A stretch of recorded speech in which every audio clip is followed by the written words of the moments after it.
sini saya akan menjelaskan gulma, cinoron, nestilon atau rumput keriting.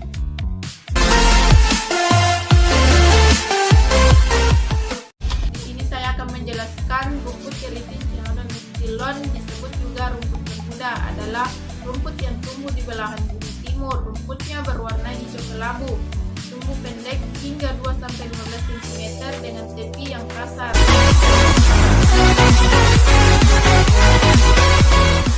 Selanjutnya, morfologi gulma rumput keriting atau cinoron nestilon L. Memiliki akar serabut, batang sedikit tipis dengan rongga kecil, daun kerap kali jelas dua baris, lidah sangat pendek, helaian bentuk garis, tepi kasar, hijau kebiruan, berambut atau gundul. Bunga tidak seperti kandang, buahnya lonjong, biji membulat telur. Selanjutnya, klasifikasi gulma rumput keriting atau cinoron nestilon berdasarkan taksonominya. Kingdom Plantae, divisi Spermatozoa, kelas Indoxida, ordo Poales, famili Poaceae, genus Cynodon, spesies Cinoron nestilon L.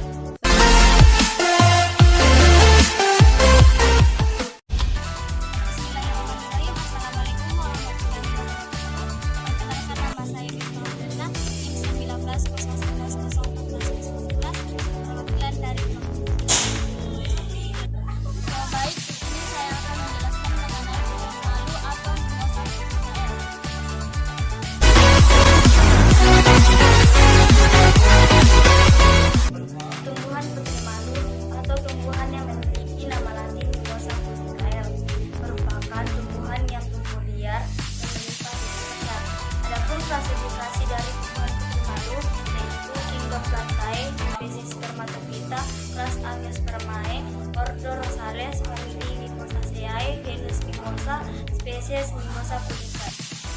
Putri malu termasuk ke dalam tumbuhan berbiji yang tergolong tanaman berbiji tertutup atau Angiospermae. Mimosa pudica L berasal dari kata mimik yang memiliki arti daun yang sensitif, dan pudica yang bermakna malu dan menyusut. Tumbuhan putri malu tergolong spesies asli dari Amerika Serikat dan Amerika Tengah. Habitat tumbuhan putri malu atau Mimosa pudica L. Tumbuhan putri malu atau Mimosa pudica L memerlukan beberapa faktor untuk tumbuh, salah satunya yaitu lingkungan dan iklim yang sesuai agar dapat tumbuh secara optimal. Tumbuhan ini memiliki kecocokan dengan iklim tropis, termasuk di negara Indonesia. Ketinggian optimal untuk pertumbuhan tumbuhan ini adalah 1-1200 meter di atas permukaan laut. Tumbuhan ini memiliki karakter tumbuh yang merambat dan juga menyerupai semak dengan tinggi 0,3-0,5 meter. Tumbuhan ini juga tumbuh baik apabila terkena sinar matahari.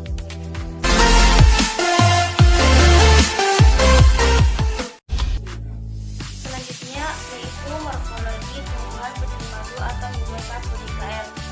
Putri malu atau Mimosa pudica L merupakan jenis tumbuhan yang memiliki komponen yang lengkap. Yang pertama yaitu daun.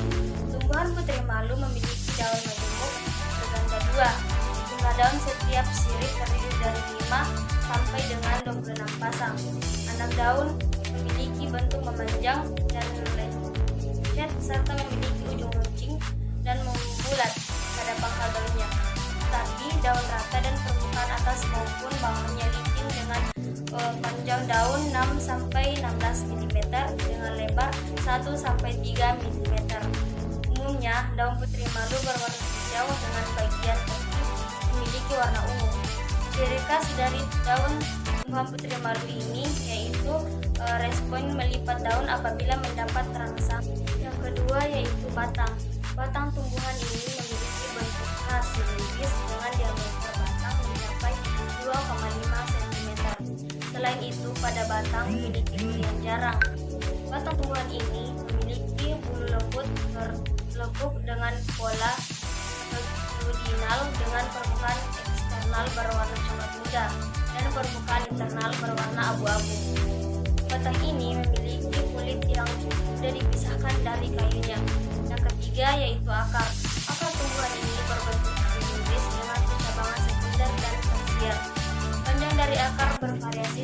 mencapai ukuran 2 cm. Akar tumbuhan ini memiliki permukaan yang kasar atau keriput dengan pola yang membujur dengan warna coklat keabu-abuan hingga coklat dominan.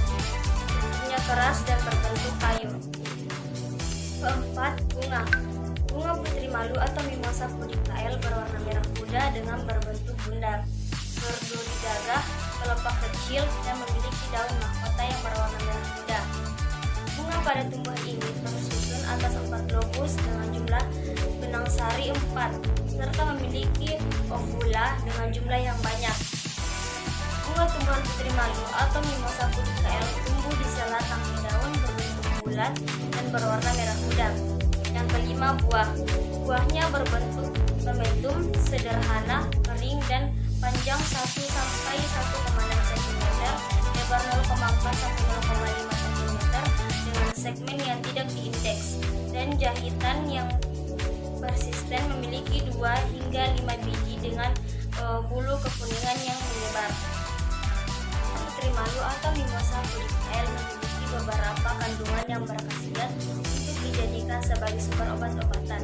Kandungan tersebut diantaranya yaitu alkaloid, glikosida, dan tanin. Tanaman putri malu termasuk ke dalam gulma daun lebar yang sering mengganggu tanaman perkebunan, sehingga pengendalian tumbuhan ini bisa dengan cara penyemprotan herbisida ataupun dengan cara manual, yakni dengan cara menggali atau mencabutnya. Karena duri untuk mencabut tumbuhan ini memerlukan menggunakan cangkul atau sarung tangan. Berikut ini adalah gambar dari tumbuhan putri malu.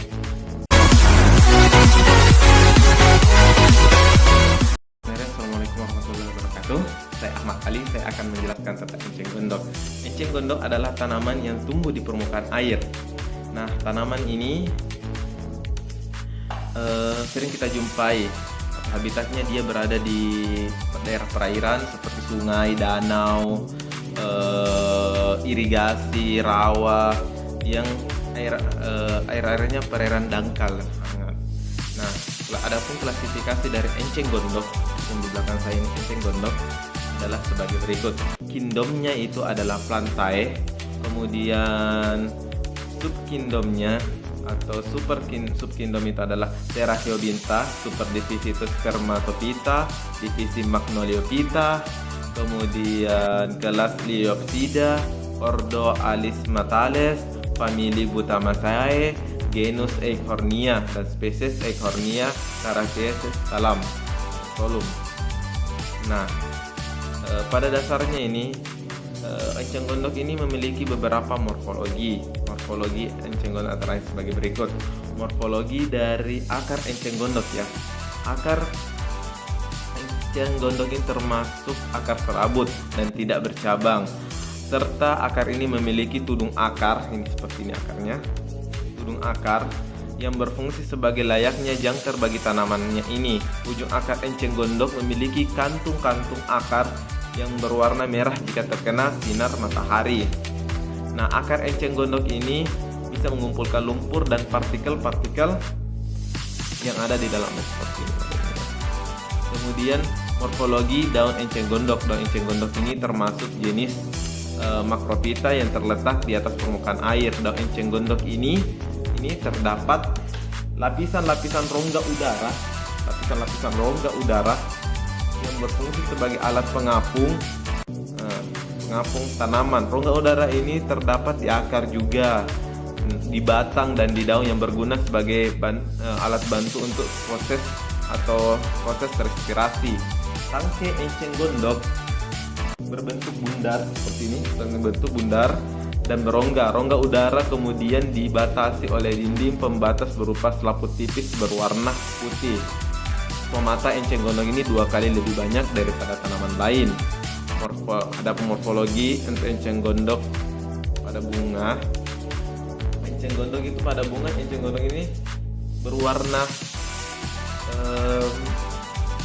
mahkotanya ini berwarna lembayu muda. Lembayu muda atau ya lembayu muda, ungu muda lah, majemuk. Nah, bunga enceng gondok ini adalah bunga majemuk yang berjumlah 6-35. Bentuk bunganya berupa kerangka bulir dengan putik tunggal seperti bidang gambar ini tunggal. Adapun proses pertumbuhan dari enceng gondok ini memiliki dua macam cara untuk berkembang biak, yaitu dengan biji dan tunas.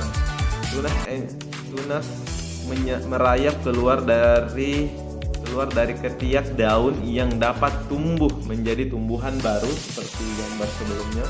Ketiak daun yang tumbuh seperti ini, tumbuh lagi menjadi tumbuhan baru dengan mencapai ketinggian 0,4 sampai 0,8 meter. Nah, suhu ideal untuk tumbuhnya ini tanam enceng gondok ini bersuhu 28 dengan pH kisaran 4 sampai 12. Nah, perlu kita ketahui enceng gondok ini memiliki kemampuan tumbuh yang sangat besar. Kenapa seperti itu? Dalam satu batang tanam enceng gondok ini bisa menjadi luasnya menjadi 1 kali 1 meter persegi dalam waktu 52 hari, dan dalam setahun 7 meter persegi dengan luasan seperti itu. Bayangkan jika tanaman ini tidak dikendalikan, ini bisa menjadi gulma perairan karena dapat menghalangi cahaya matahari yang masuk ke dalam air, sehingga dapat mengganggu kelangsungan hidup hewan atau biota yang ada di dalam air. Terima kasih, itu penjelasan singkat saya dari gulma enceng gondok. Assalamualaikum warahmatullahi wabarakatuh. Majemuk. Nah, bunga enceng gondok ini adalah bunga majemuk yang berjumlah 6-35. Bentuk bunganya berupa kerangka bulir dengan putik tunggal seperti di gambar ini, putik tunggal. Adapun proses pertumbuhan dari enceng gondok ini memiliki dua macam cara untuk berkembang biak, yaitu dengan biji dan tunas. Tunas merayap keluar dari ketiak daun yang dapat tumbuh menjadi tumbuhan baru seperti gambar sebelumnya. Ketiak daun yang tumbuh seperti ini, tumbuh lagi menjadi tumbuhan baru dengan mencapai ketinggian 0,4 sampai 0,8 meter. Nah, suhu ideal untuk tumbuhnya ini tanam enceng gondok ini bersuhu 28 dengan pH kisaran 4 sampai 12. Nah, perlu kita ketahui enceng gondok ini memiliki kemampuan tumbuh yang sangat besar. Kenapa seperti itu? Dalam satu batang tanam enceng gondok ini bisa menjadi luasnya menjadi 1 kali 1 meter persegi dalam waktu 52 hari, dan dalam setahun 7 meter persegi dengan luasan seperti itu. Bayangkan jika tanaman ini tidak dikendalikan, ini bisa menjadi gulma perairan karena dapat menghalangi cahaya matahari yang masuk ke dalam air, sehingga dapat mengganggu kelangsungan hidup hewan atau biota yang ada di dalam air. Terima kasih, itu penjelasan singkat saya dari gulma enceng gondok. Assalamualaikum warahmatullahi wabarakatuh.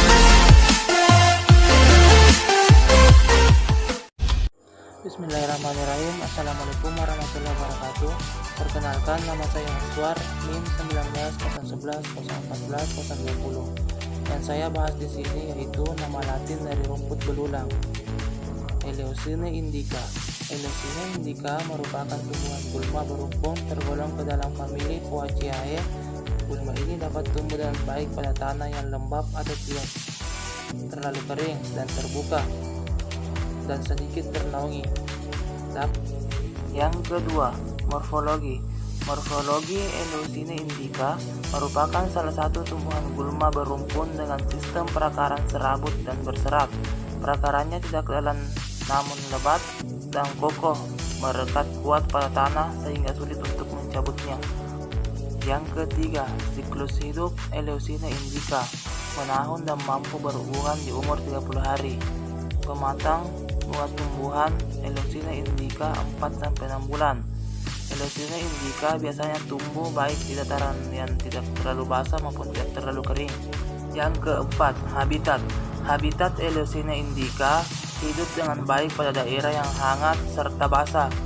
Eleusine indica tumbuh baik pada daerah terbuka, Tanaman ini banyak ditemukan di area persawahan, kebun, pinggir jalan, serta pada jalan setapak. Itulah tadi penjelasan dari kelompok kami mengenai beberapa contoh gulma, yaitu Sidereon dactylon, Mimosa pudica L, Eleusina indica, dan Euphornia crassipes. Sekian dari kelompok kami, kurang dan lebihnya mohon dimaafkan. Assalamualaikum warahmatullahi wabarakatuh.